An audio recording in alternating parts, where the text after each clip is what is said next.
The second ever series of Doctor Who was great for a lot of reasons. The laughter, the mischief, the wisdom, the grit. If you're looking for a particularly potent dose of William Hartnell's chuckly bonkersness in this season, then the Romans is a good place to visit, and coverage from me regarding that serial would require at least one other video. But today we're making a pit stop at that cheeky, strange and utterly charming two-parter that preceded it, The Rescue. I love this one, and this poor kid, don't get me started. Chosen Chimp here.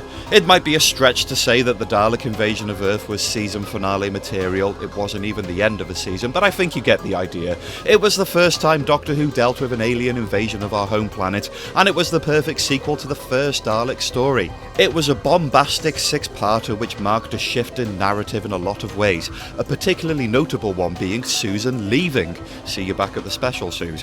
What a way for production to end their first block of Doctor Who filming, so where do you go from here? Well, I suppose you start small and gradually build back up.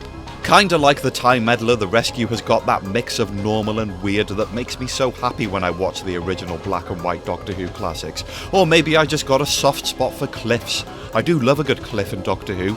Drop your favourite Doctor Who cliff in the comments. But overall, The Rescue has got literally everything I adore in a William Hartnell story. Does that make me a sadist because poor Vicki just... Okay, let's get into this. The powerful enemy. Welcome to the desolate planet Dido, and cue the introduction of Vicki, last name Pallister, so the legend goes. Isn't it great to see her so happy and excited in her first ever scene, and with good reason.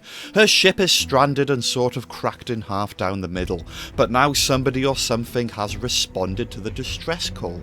It's a shame that Bennett, her injured crewmate, drips all the fun out of this announcement. Don't get your hopes up. It must be a mistake. Watch out for Quillian. Who in the blue billiards is Quillian? It's that guy. Don't worry, Vicki, the Doctor, Ian and Barbara are here to save the day. Wake up, Doctor, deep in the arms of Morpheus, whatever. With the TARDIS travelling light and the Doctor a little off-kilter after bidding farewell to his granddaughter, the planet Dido is the perfect distraction. Caves, cliffs and knackered ships. There's a nice little touch when the Doctor calls out to Susan via slip of the tongue, so we know that he's still missing her. So much so that he goes back into the TARDIS for a nap.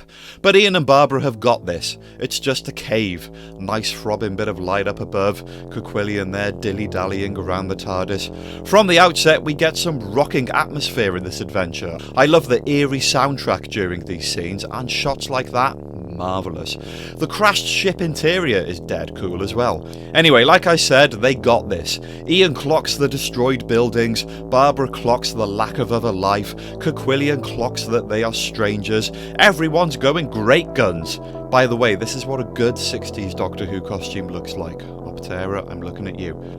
The Doctor realises they're back on the planet Dido and says he's looking forward to meeting these friendly people again. Well, they don't seem very friendly. He's just pushed Barbara off a cliff, and now he's using that claw stick that makes things explode to close the exit. Holiday's over. Luckily, the small pile of sand broke Barbara's fall, and she's got that branch protecting her from the falling rocks above, so we should probably worry more about the Doctor and Ian.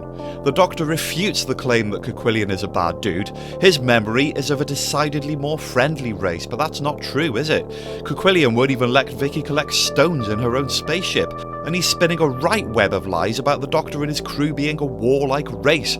He also keeps having these weird meetings with Bennett, who you can hear talking at the same time, so they're definitely two different people. Vicki's only salvation from her current brainwashed existence is this Barbara in a box she's keeping. When they start talking, it all comes out. Big explosion, all the crew killed, she lost her father, she was ill. Are you telling this to Barbara or us? She's had a really rough time of it. And yet none of these stories add up, and the Doctor can't make sense of it either. Everyone's saying different things. Bennett, who's the exact same height and similar sounding to Quillian, says that Barbara's mates have been killed. They haven't. They're here, nearly falling off this edge. Not the most perilous of circumstances for the Doctor and Ian, but there is a scary monster at the bottom. Noisy and spiky, the stuff of nightmares. Keep clear of that, and if it approaches, just shoot it without asking any questions. What's that you say, Ian? Its eyes are green. Oh, that's cool. I didn't know you could see colours. These big rings make for very formidable handles, and oh, it's trap time. Ian can't go forwards or backwards. He's stuck. And this low set of spikes are pushing him towards the edge, offering no opportunity for him to just manoeuvre his legs slightly in between them. Seriously though, I can't help thinking the title Desperate Measures is some kind of sarcastic jab at Ian's inability to work this one out. Yeah, that's one way of doing it. I suppose if he did do the leg thing, he might have cut his shin a little bit. Alright, fine, I'm the stupid one. This guy's got a lovely beard, but he's a right handful. Bennett. Barbara keeps coming up with plans of action, and he's like, no, Cuquillian. What is it with you and that completely separate character? Between him and him, Vicki really doesn't have much going on for her in life, and it's no wonder she's desperate to get off this rock. And it's about to get even sadder. Don't judge on appearance, folks. Doctor Who was telling us that way back in 1964. This poor fodder for Ian's name-calling and Barbara's trigger-happy reflexes was actually Vicky's pet. And the crying air horn it makes when it gets shot to death by Barbara is horrible, and it goes on for ages and ages.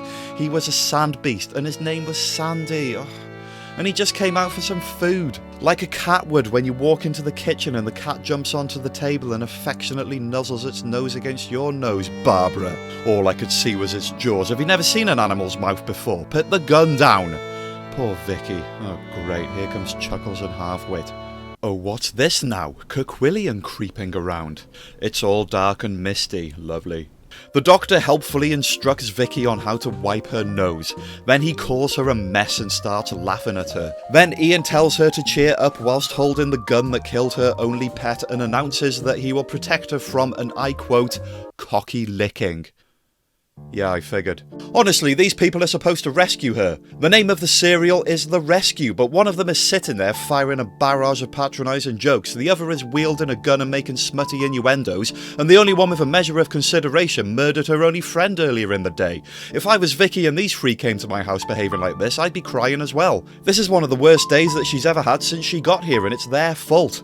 However, it is the Doctor's time to sort of shine. He can exercise some of those kind grandad traits that he had with Susan, and he's getting all Sherlocky in the process. You know, the twists in old serials tend to be predictable as seen through today's audience, but this story is still very well played. Of course, Cuquillian is Bennett in disguise, but now it's all about how the Doctor draws that conclusion.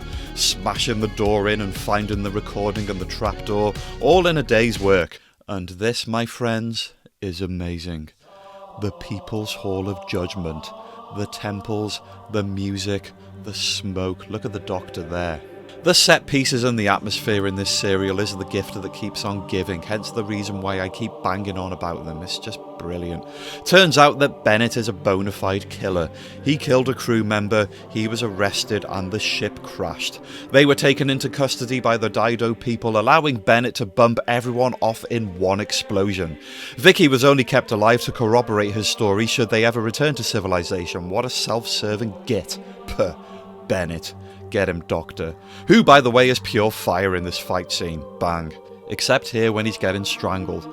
I also love the fact that I really don't know what's going on here. These two. It never really gets explained, and I'm glad it doesn't. Are they ghosts of the crew? That was my initial thought. Though the Doctor says later that they're Dido people, but I thought they were supposed to look like that. You know what? Who cares? It's just weird and cool. Saying not a word, they send Bennett, the flipper-footed joke that he is, careering off a cliff edge with no mound of sand to break his fall. And when the Doctor, who they clearly admire, is taken to safety, they rip out all the circuitry from this now empty ship so nobody may ever land on this planet again. Until the Doctor does in an audiobook. Great stuff. And now some feel-good gubbins. Barbara and Vicki talk it out and everyone makes friends. It's the first indoctrination of a new companion in Doctor Who history, and her first visit to the TARDIS is, well, a lot nicer than Ian and Barbara's was. Maybe it wasn't such a bad day for Vicki after all. R.I.P. Sandy. What other Doctor Who stuff would you like me to talk about? Sound off in the comments, and don't forget to hit subscribe. Have a good one.